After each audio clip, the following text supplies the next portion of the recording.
Hola! Your dream vacation to Turkey starts from rupees 79,999 only with GT Holidays, South India's #1 travel brand. முதல்ல இளையராஜாங்கிற ஒரு மகா கலைஞனை இந்த கம்பேரிஷனே பண்ணக்கூடாது, இந்த ஈக்குவலே பண்ணக்கூடாது. இளையராஜாவினுடைய சாதனை அது ஒரு அவார்டுக்குள்ள அடைச்சிட முடியாது. உங்களுக்குலாம் அந்த கருவிகளை கூட உங்களுக்கு தொடர்றதுக்கு கூட முடியாது அப்படிங்கிற ஒரு கட்டமைப்பை உருவாக்கி வச்சுருந்தாங்க.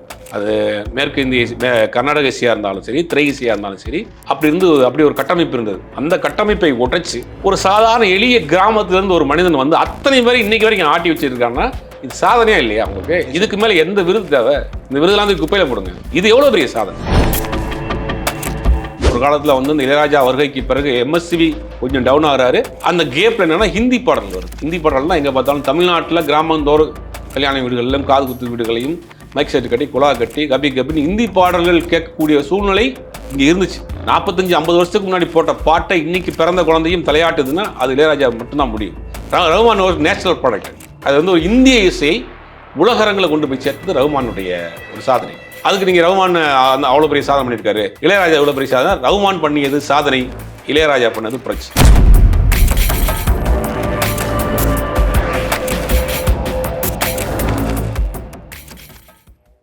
ஆகாயம் நேயர்களுக்கு வணக்கம். நான் உங்கள் அஷ்ரஃப். இன்று நம்மோடு இருப்பது சினிமா மற்றும் அரசியல் விமர்சகர் திரு சுபேர் அவர்கள். வணக்கம் சார். வணக்கம். ரஹ்மான் 7வது முறையாக தேசிய விருது வாங்கியிருக்கிறாரு. அது எல்லாரும் சிலாகிச்சு பேசுகிறாங்க. ஆனால் திடீர்னு சோஷியல் மீடியாவில் சம்மந்தமே இல்லாமல் ராஜா சாரோட பேரையும் இழுத்து அவரையும் இவரும் யார் பெருசுங்கிற மாதிரி அடிச்சு காட்டுங்கிற மாதிரியான ஒரு விஷயங்கள்லாம் நடந்துகிட்டு இருக்குல்ல. ஏன் இந்த கம்பேரிசன், ஏன் இந்த குழப்பம்? இளையராஜா அவர்கள் 5 முறை தேசிய விருது வாங்கியிருக்கிறாரு. ஏஆர் ரஹ்மான் 7 முறை தேசிய விருது வாங்கியிருக்கிறாரு. இதை கம்பேர் பண்ணி தான் 2 ரசிகர்களும் யார் பெருசு அப்படிங்கிற மாதிரி ஒரு கம்பேரிஷன் பார்க்குறாங்க. முதல்ல இளையராஜாங்கிற ஒரு மகா கலைஞனை இந்த கம்பேரிஷனே பண்ணக்கூடாது, இந்த ஈக்குவலே பண்ணக்கூடாது. ஃபஸ்ட்டு இளையராஜாவினுடைய சாதனை அது ஒரு அவார்டுக்குள்ளே அடைச்சிட முடியாது. ஒரு விருதுகளுக்குள் இளையராஜாவினுடைய சாதனைகள், இளையராஜாவினுடைய அந்த வளர்ச்சியை நீங்கள் ஒரு விருதுகளுக்குள்ளே, அந்த விருதுகள் அளவு கிடையாது அவருக்கு. விருதுகளால் அவருடைய புகழையும் அவருடைய வளர்ச்சியும் நாம் அடைச்சிட முடியாது. இளையராஜா அவர்கள் மீது அவர் பேசக்கூடிய அரசியல், அவர் சொல்லக்கூடிய சில விஷயங்கள் 1000 முரண்பாடுகள் இருந்தாலும் ஒரு இசையமைப்பாளர், ஒரு இசைஞானி இளையராஜாவாக அவருக்கு ஈக்குவலாக இன்றைக்கி யாரும் கிடையாது அப்படிங்கிறது தான் உண்மை. கிட்டத்தட்ட 45 வருஷமாக இன்றைக்கும் பின்னணி இசையில், பேக்ரவுண்ட் ஸ்கோரில் அவருக்கு ஈக்குவலான ஆளே இல்லை. அதில் யாராக இருந்தாலும் சரி, இன்றைக்கி இருக்கக்கூடிய எத்தனை உச்ச நட்சத்திர இசையமைப்பாளராக இருந்தாலும் ஒத்துக்கொண்டு தான் ஆகணும். அது உண்மைதான். அதாவது பாடல்கள், இந்தி பாடல்கள் கேட்டுக்கொண்டிருந்த மக்களை, பாமர மக்களையும் அந்த கர்நாடக சங்கீதத்தை கேட்க வச்ச, கர்நாடக சங்கீதத்தை பாமர மக்கள் புரியும் மொழியில் கொண்டு வந்த ஒரு வேலையை செஞ்சவர் இளையராஜா. அதில் மாற்று கருத்து கிடையாது. அதில் அவருடைய சாதனைக்கு இன்றைக்கு வரைக்கும் இது கிடையாது. காலத்தால் கடைசி தமிழன் இந்த உலகத்தில் எங்கே இருக்கிறானோ அப்போ வரைக்கும் இளையராஜா பாட்டு ஓடிட்டு இருக்கும். இன்றைக்கி நீங்களும் ஆனால் இங்கே இருக்கக்கூடிய அத்தனை பேரும் உங்களுடைய மொபைல் எடுத்துக்கிட்டிங்கன்னா கண்டிப்பாக இளையராஜா அவர்களுடைய பாடல் இருக்காமல் இருக்காது. ஏதாவது ஒரு மரியாதை நம்ம கேட்டிருப்போம் ஒரு நாளைக்கு. இப்படி ஒரு சூழ்நிலையில் நீங்கள் இளையராஜாவா பெருசா, ரஹ்மான் பெருசா அப்படிங்கிறது அந்த ஈக்குவலே தப்பு. 45 வருஷத்துக்கு முன்னாடி ஒரு பாட்டை இன்றைக்கி இருக்கக்கூடிய காலேஜ் ஸ்டூடெண்ட் கொண்டாடிட்டு இருக்காங்க. இன்னைக்கு காலேஜ் ஏதாவது ஒரு நிகழ்ச்சினா அவருடைய பாடு வைவாகாமல் இல்லை. இப்போ லேட்டஸ்ட்டாக போட்ட பாடுகளும் இன்றைக்கி இருக்கக்கூடிய அந்த இளம் தலைமுறைகளுக்கும் கனெக்ட் ஆகக்கூடிய அளவுக்கு இன்றைக்கி ஒரு இருக்காருன்னா நீங்கள் அந்த இளையராஜா பெருசா, ரஹ்மான் பெருசா அப்படிங்கிறது அந்த ஈக்குவல் பார்க்கக்கூடாது. இளையராஜாவை முதல்ல சொன்ன மாதிரி ஒரு விருது வட்டத்துக்குள் அவர் அடைக்காதீங்க.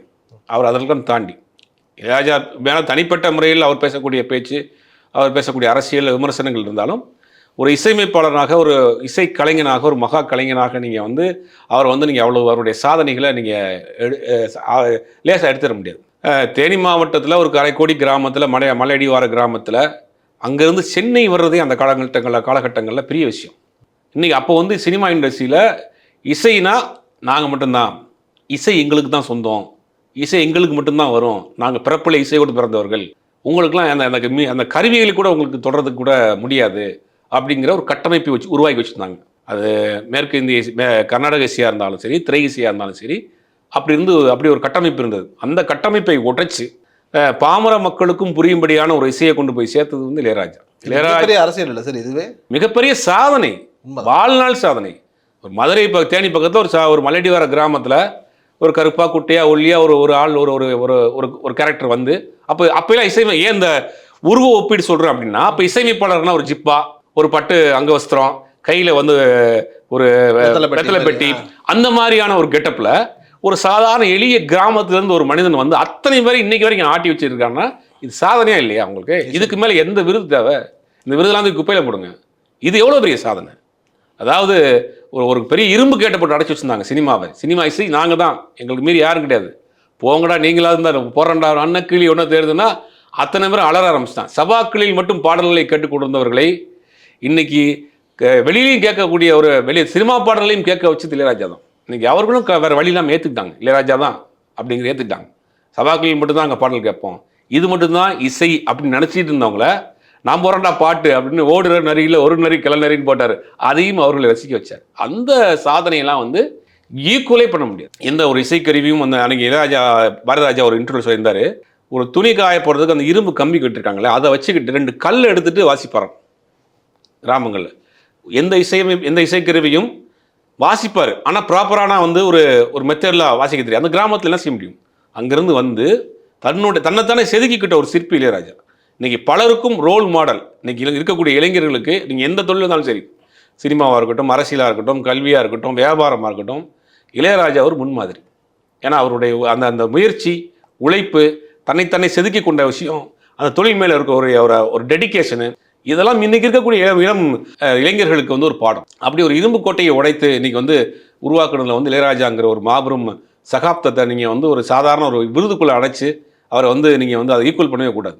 அதாவது ஹிந்தி பாடல் ஆதிக்கம் ஒரு காலத்தில் வந்து இந்த இளையராஜா வருகைக்கு பிறகு எம்எஸ்சிவி கொஞ்சம் டவுன் ஆகிறாரு. அந்த கேப்பில் என்னென்னா ஹிந்தி பாடல் வருது. ஹிந்தி பாடல்னால் எங்கே பார்த்தாலும் தமிழ்நாட்டில் கிராமந்தோறும் கல்யாண வீடுகளிலும் காது குத்து வீடுகளையும் மைக் செட்டு கட்டி குழா கட்டி கபி கபின்னு ஹிந்தி பாடல்கள் கேட்கக்கூடிய சூழ்நிலை இங்கே இருந்துச்சு. அதை உடைச்சது வந்து இளையராஜா. இன்றைக்கி வந்து படித்தவர் முதல் பாமரன் வரைக்கும் அத்தனை பேரையும் சாட்டிஸ்ஃபேக்ஷன் பண்ணக்கூடிய ஒரு இசையை தர முடியும்னா அது இளையராஜா மட்டும்தான். இன்றைக்கு வரைக்கும் பேக்ரவுண்ட் ஸ்கோரில் 45 வருஷமாக ஒரு புரட்சியை செஞ்சுக்கிட்டு இருக்காருன்னா அது இளையராஜா மட்டும்தான். 45-50 வருஷத்துக்கு முன்னாடி போட்ட பாட்டை இன்றைக்கி பிறந்த குழந்தையும் தலையாட்டுதுன்னா அது இளையராஜா மட்டும்தான் முடியும். நீங்கள் அவரை கொண்டு வந்து ஒரு சாதனையை வந்து நீங்கள் அடைக்கக்கூடாது. ஆனால் அதே நேரத்தில் ரஹ்மான்ங்கிற ஒரு சாதனையாளர் வந்து அவருடைய சாதனை பெருசு. அவர் வந்து ஒரு தமிழ்நாட்டினுடைய இசையை இன்றைக்கி உலகரங்கில் கொண்டு போய் வச்சது பெருசு. ஆனால் 2 பேரும் யார் பெருசு அப்படிங்கிற அந்த கம்பேரிசனை முதல்ல பண்ணக்கூடாது. ரஹ்மான் ஒரு தளத்தில் ஒரு பெரிய சாதனையை நிகழ்த்தினார்னா இளையராஜா அதை காட்டிலும் பல மடங்கு ஒரு சாதனையை தமிழ் சினிமாவில் செஞ்சுக்கிட்டு இருக்காரு. என்றென்றைக்கும் ராஜா வந்து இளையராஜா தான். இப்போ இளையராஜானுடைய வருகையும் அவருடைய வளர்ச்சியுமே ஒரு மிகப்பெரிய ஒரு அரசியல் ஸ்டேட்மெண்ட்டாகவே பார்க்கலாம்னு நினைக்கிறேன் சார். ஏன்னா இப்போ நீங்கள் சொன்னீங்க ஹிந்தி பாடல்களுடைய ஆதிக்கம், இன்னைக்கு வணிகமே எடுத்துக்கோங்களேன். ஒரு கட்டத்தில் வந்துட்டு தமிழர்கள்லாம் வணிகம் செஞ்சுட்டு இருந்தால் கூட இன்னைக்கு வணிகம் அப்படிங்கிறது ஹிந்தி மொழி பேசக்கூடிய மனிதர்கள் கிட்ட தான் இருக்குது. அப்படித்தான் ஒரு காலத்தில் வந்துட்டு இசையும் அவர்களுடைய ஆதிக்கத்தில் இருக்கும்போது அதை உடைச்சி ஒரு தமிழை வந்து இந்த வெற்றியை கொடுக்குறான் அப்படின்னும் போது அது மிகப்பெரிய ஒரு அரசியல் ஸ்டேட்மெண்ட் தானே சார். அரசியல் காட்டில் அது ஒரு புரட்சின்னு நான் சொல்வேன். அதை விட்டுருந்தீங்கன்னா அப்படி வேற தளத்தில் போயிருக்கும், நம்மளுடைய கலாச்சார பண்பாடல் அழிஞ்சு போயிருக்கும். ஒரு மனிதனுடைய வாழ்வியலை சிதைக்கிறதுக்கு முதல்ல அவன் கலாச்சாரத்தை அழிக்கணும் அப்படிம்பாங்க. கலாச்சாரத்தை நீங்கள் சிதைச்சிட்டிங்கன்னா நம்மளுடைய இந்த மண்ணிசையே தெரியாமல் போயிருக்குங்க. இன்னைக்கு நம்மளுடைய அந்த கிராமங்களில் வயல்வெளியில் பாடக்கூடிய அந்த பாடல்களை இன்றைக்கி வந்து பதிவு செய்யாமல் போயிருக்கும், அது அழிஞ்சு போயிருக்கும். அதை பதிவு செஞ்சு இளையராஜா பண்ணது புரட்சி. களை எடுக்கக்கூடியவர்கள், நெல் வேலை செய்யக்கூடியவர்கள், மரத்து மேலே ஏறக்கூடியவர்கள், மீன் பிடிக்கக்கூடியவர்கள், அவர்கள் அந்த நேரத்தில் பாடக்கூடிய அந்த களைப்பு தீர போடுறதுக்கு பாடக்கூடிய அந்த பாடல்களை இசை வடிவமாக்கி எல்லோருக்கும் கொண்டு போய் சேர்த்து அதை பதிவு செய்த ஒரு பெரிய சாதனை இளையராஜாவுக்கு இருக்குது. அந்த இசை அந்த கலாச்சாரம் இன்றைக்கி அழிஞ்சு போயிருக்கும். நீங்கள் பல பாடல்களை நீங்கள் இளையராஜா சொல்லியிருப்பார், நாங்கள் அதிலிருந்து தான் இன்ஸ்பிரேஷன் அப்படின்னு. எங்கள் 1000 தாமரை முட்டுக்களைன்னு ஒரு பாட்டு கேட்டிருப்பீங்க. அந்த பாட்டு இளையராஜாவே சொல்லியிருக்காரு. இந்த பாட்டில் வந்து தந்தன நானே விவசாயிகள் வந்து வயல் வேலை செய்கிறப்ப பாடக்கூடிய களைப்பு தெரியாமல் பாடக்கூடிய பாட்டு. அந்த பாட்டை வந்து நான் 1000 தாமரை முட்டுக்களைன்னு போட்டிருப்பார். அப்போ அந்த இசை வந்து இளையராஜா மாதிரியான ஒரு நபர் பதிவு செய்யலைன்னா அந்த நம்மளுடைய பாரம்பரிய அந்த இசை வந்து அழிஞ்சு போயிருக்கும். அப்போ அந்த ஒரு வேலையை செய்தவர் இது. இளையராஜாவினுடைய பாடல் எந்த பாடல் எடுத்துங்க, எல்லா பாடலும் நீங்கள் வந்து ஒரு குத்துப்பாட்டாக இருக்கட்டும், ஒரு மெலடி சாங்காக இருக்கட்டும், ஒரு ஃபோக் சாங்காக இருக்கட்டும், ஆடக்கூடிய பாட்டாக இருக்கட்டும், எந்த பாட்டாக இருக்கட்டும், எல்லா பாட்டுலேயும் ஒரு சின்ன ஒரு மெலடி இருக்கும். அதுதான் உயிர் ஒரு பாட்டுக்கு. ஒரு பாட்டில் பல்லவி ஒரு மாதிரி இருக்கும், சரணம் ஒரு மாதிரி இருக்கும், செகண்ட் எதுவுமே ஒரே மாதிரி இருக்காது இளையராஜா. ஒவ்வொரு பாட்டும் ஒரு பாட்டில் 3 பாட்டு இருக்க மாதிரி இருக்கும், 3 வேரியேஷன் காமிச்சிருப்பேன். எல்லா பாடலையும் உள்ள ஒரு சின்ன ஒரு மெலடி இருக்கும், அந்த உயிர் இருக்கும். அதனால தான் 40-45 வருஷம் கழிச்சு கூட இன்றைக்கும் காலேஜில் அந்த பாடல்களில் பாடிட்டு இருக்காங்க, கொண்டாடிட்டு இருக்காங்க. சமீபத்தில் ஒரு லேடிஸ் காலேஜில் நடந்த ஒரு வீடியோ ஒன்று பார்த்தேன், இந்த செங்கல்பட்டு பக்கத்தில். ஃபுல்லாக லேடிஸ் காலேஜ் ஃபுல்லாக பெண்கள் வந்திருக்கு. அந்த ஸ்டேஜில் ஒருத்தவங்க ராசாத்தி ஒன்றை காணாத நெஞ்ச பாட்டை யாரோ ஒருத்தர் பாடுறாரு. ஓல் ஆடியன்ஸும் அப்படி வைப் பண்ணுறாங்க, அந்த பாட்டை சேர்ந்து பாடுறாங்க. அப்போ அந்த பாடல் வர்றப்ப அந்த குழந்தைங்கள்லாம் பிறந்திருக்காரு, அவங்களையும் போய் சேர்த்துருக்கு, இன்றைக்கும் கொண்டாடிட்டு இருக்காங்க. அப்படின்னா அதெல்லாம் ஒரு பெரிய சாதனை இல்லையா? இளையராஜாவை ஒரு வட்டத்துக்குள்ளே அடைச்சி ஒரு நாள் விருது வாங்கினா போதுமா? விருதுகள் இன்றைக்கி எப்படி கொடுக்குறாங்கிறது அது வேறு விமர்சனங்கள், அது வேறு விஷயம். ஆனால் சாதனைன்னு ஒன்று இருக்குல்ல, இவருக்கெல்லாம் வாழ்நாள் சாதனையாளர் எத்தனையோ விருது கொடுத்தாலும் கூட, சரி புரட்சியாளர் விருது கொடுத்தா கூட இளையராஜாவுக்கு செல்லாது. ஏன்னா இசையில் ஒரு பெரிய புரட்சியை செய்தவர், நம்மளுடைய பாரம்பரிய இசையை பதிவு செய்தவர், இங்கே இந்திய ஆதிக்கத்தை உடைத்தவர். இசை எங்களுக்கு மட்டும்தான் சொல்லியிருந்த ஒரு மிகப்பெரிய ஒரு கூட்டத்தை அடித்து காலி பண்ணதுங்களா இளையராஜாவினுடைய இது செய்து. ஒரு வேட்டி கட்டிய ஒரு தமிழன் இன்னைக்கு உலகத்தினுடைய எந்த மூலையில் போனாலும் நீங்கள் இன்றைக்கி இப்போ நான் பேசியிருக்க நேரத்தில் அமெரிக்காவில் நைட்டாக இருக்கலாம், லண்டனில் மதியானமாக இருக்கலாம், இப்போ எங்கே இந்த பேசியிருக்க நேரத்தில் யாரோ ஒருத்தர் அந்த பாட்டை கேட்டுட்டு அவருடைய பாட்டை எங்கேயோ ஒரு மொழியில் எங்கேயோ ஒழிச்சிட்டே இருக்கும். அப்போ இந்த உலகத்தின் கடைசி தமிழன் உயிரோடு இருக்க வரைக்கும் இளையராஜாவினுடைய இசை உயிரோடு இருக்கும். நிச்சயமா. தேசிய விருதுக்கும் இளையராஜாவுக்குமே ஒரு சின்ன சர்ச்சை ஒன்று உண்டு. 2016 நினைக்கிறேன். அதில் ஒரு படத்துக்காக அவருக்கு விருது அறிவிக்கும் போது அந்த விருது வழங்கும் விழாவுக்கு அதை பாய்காட் பண்ணுறாரு, போக மாட்டுறாருங்கிற மாதிரியான சில சர்ச்சைகள் உண்டு. இந்த மாதிரியான சர்ச்சைகள் ரொம்ப ஆரம்பத்திலேருந்தே ஏதாவது ஒரு தருணத்தில் இருந்ததா? அதனால இவருக்கு அந்த அவார்டு கொடுக்க வேண்டிய விகிதம் குறைஞ்சிருச்சோ? இல்லை, ஒரு காலத்தில் அந்த தேசிய விருதுகள் என்னென்னா எந்தெந்த கட்சி ஆட்சிக்கு வருதோ அந்த கட்சியினுடைய ஃபேவரான நாட்களில் ஜூரியா போடுவாங்க. அதில் நிறைய பாலிடிக்ஸ் இருக்குது. இன்றைக்கி வரைக்கும் தேசிய விருது மட்டும் கிடையாது, ஆஸ்கார் அவார்டே இன்றைக்கி பாலிடிக்ஸ் ஆயிடுச்சு. நீங்கள் RRR படத்துக்கு எப்படி ஆஸ்கார் கொடுத்தாங்கன்னு அந்த இசையமைப்பாளரே கேட்குறாரு. நீங்கள் அந்தளவுக்கு விருதுகளுக்குள் அரசியல் போயிடுச்சு அப்படிங்கிறது அது தனிப்பட்ட விஷயம். ஆனால் அதை தாண்டி மக்களுடைய மனதில் எப்படி உட்காந்துருக்காருங்க. இப்போ இந்த முறை விருதுகள் கொடுத்தப்ப தமிழ்நாட்டில் இருக்கக்கூடிய நிறையா பேர் ஜூரிஸ் இருக்கிறாங்க. இப்போ வசந்த் மாதிரியான டேரக்டர்லாம் கூட ஜூரிஸ் கமிட்டியில் இருக்கிறாங்க. இந்த முறை ஓரளவுக்கு தேர்வு செய்யப்பட்ட விருதுகள் சரியாக இருக்குங்கிற மாதிரி தான் சினிமா விமர்சகர்கள், சினிமா ரசிகர்கள் சொல்கிறாங்க. அப்போ பொன்னியின் செல்வன் படத்துக்கு ரீரெக்கார்டிங் அவருக்காக ஏன் கொடுத்துருக்காங்க அப்படின்னா அதுக்கு உண்டான மெனக்கெடுதல். அந்த படம் சோழர் காலத்து படம், அந்த மாதிரி அன்ன காலகட்டங்கள் எடுக்கக்கூடிய படம் அப்படின்னா அந்த காலகட்டத்தில் பயன்படுத்தப்பட்ட இசைக்கருவிகள் என்ன அப்படின்னு ஒரு பெரிய ரிசர்ச் பண்ணியிருக்கார் ரஹ்மான். அந்த கருவிகள் இப்போ இல்லை, அந்த கருவிகளுக்கு பேரும் தெரியாது, அந்த கருவிகளை வாசிக்கிறதுக்கு ஆளும் கிடையாது. அப்போ அதனுடைய ஒத்து போகக்கூடிய கருவிகளை தேடி தேடி கண்டுபிடிச்சி இந்த படத்துக்கு பேக்ரவுண்ட் ஸ்கோரில் பயன்படுத்திருக்காங்க. சாதாரண விஷயம் கிடையாது. அந்த படத்துக்கு சவுண்ட் இன்ஜினியருக்கு ஒரு அவார்டு கொடுத்துருக்காங்க. சவுண்ட் இன்ஜினியர் யாருன்னா ஆனந்தகிருஷ்ணன் அந்த ஒரு கேரக்டருக்கு அவார்டு கொடுத்துருக்காங்க. அந்த யார் அப்படின்னா, நீங்கள் சதிலீலாவதி படம் பார்த்துருப்பீங்க, அதில் கமலுடைய பையன் சின்ன பையன் நடிச்சிருப்பார், அவர் தான் இன்றைக்கி சவுண்ட் இன்ஜினியர். பெரிய இன்ஜினியராக பரப்பராரும் டைலாக் இருக்குது, உண்மையிலே அவர் தான் வந்திருக்காரு. அதுக்கப்புறம் மே மாதம் ஒரு படத்தில் வினீத்தோடைய அசிஸ்டண்டாக ஃபோட்டோகிராஃபராக அவர் நடிச்சிருப்பார். அந்த மாதிரி ஒரு ஆர்டிஸ்டாக இருந்தால் தான் நீங்கள் மிகப்பெரிய ஒரு சவுண்ட் இன்ஜினியர் அந்த படத்துக்கு வாங்க. ரஹ்மான் ஒரு தமிழ்நாட்டினுடைய இசையை தமிழ்நாட்டினுடைய இசைன்னு சொல்ல முடியாது. ரஹ்மான் ஒரு நேஷனல் ப்ராடக்ட். அது ஒரு இந்திய இசையை உலகரங்களை கொண்டு போய் சேர்த்தது ரஹ்மானுடைய ஒரு சாதனை. அதுக்கு நீங்கள் ரஹ்மான் அவ்வளோ பெரிய சாதனை பண்ணியிருக்காரு, இளையராஜா எவ்வளோ பெரிய சாதனை. ரஹ்மான் பண்ணியது சாதனை, இளையராஜா பண்ணது புரட்சி.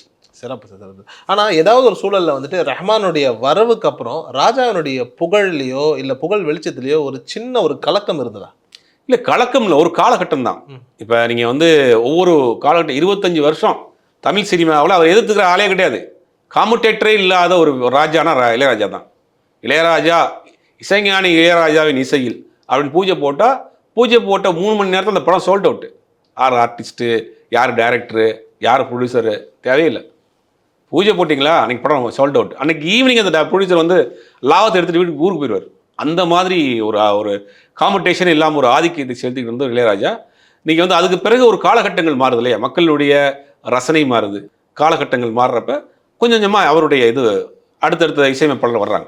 அப்போ இளையராஜாவுக்கு பிறகு ரஹ்மான் வர்றாரு. ரஹ்மானுக்கு பிறகு பார்த்தீங்கன்னா ஒரு பெரிய கூட்டமே இருக்குது. இளையராஜா பீக்கில் இருக்கிற அந்த 25 வருஷம் காம்படேட்டரே இல்லை. சந்திரபோஸ் ஒரு லைட்டாக அங்கங்கே பண்ணிட்டு இருப்பார், சாகர் கணேஷ் ஏதாவது பண்ணுவார், மற்ற இசையமைப்பாளர் சொல்லிக்கொள்ளக்கூடிய இசையமைப்பாளர் இல்லை. அதுக்கு பிறகு ரஹ்மான் வர்றாரு, தேவா வர்றாரு. அதுக்கடுத்து பார்த்தீங்கன்னா வித்யாசாகர், பரத்வாஜ், இது இன்னும் வரிசையாக இசையமைப்பாளர்கள் வர ஆரம்பிச்சிட்டாங்க. அப்போ ஒருத்தருக்கு முழுவதுமாக கிடைக்கக்கூடிய கிரெடிட் இன்னைக்கு பிரிஞ்சு கிடைக்குது. இப்போ நீங்கள் அந்த பாடல்கள் நல்லா இருந்தால் மட்டும் அந்த இசையமைப்பாளர் பற்றி தெரியும்.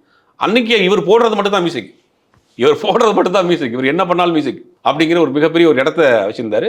காலங்கள் மாற மாற மக்களுடைய ரசனைகள் மாறுது. ரசனைகள் மாறினது கூட ஒரு பாடல் இன்னைக்கு இருக்கிறவங்களுக்கும் ஒரு சேரக்கூடிய அளவுக்கு அன்னைக்கு அதை பண்ணி வச்சிருக்காரு. ரொம்ப நன்றி சொன்னார். Hola!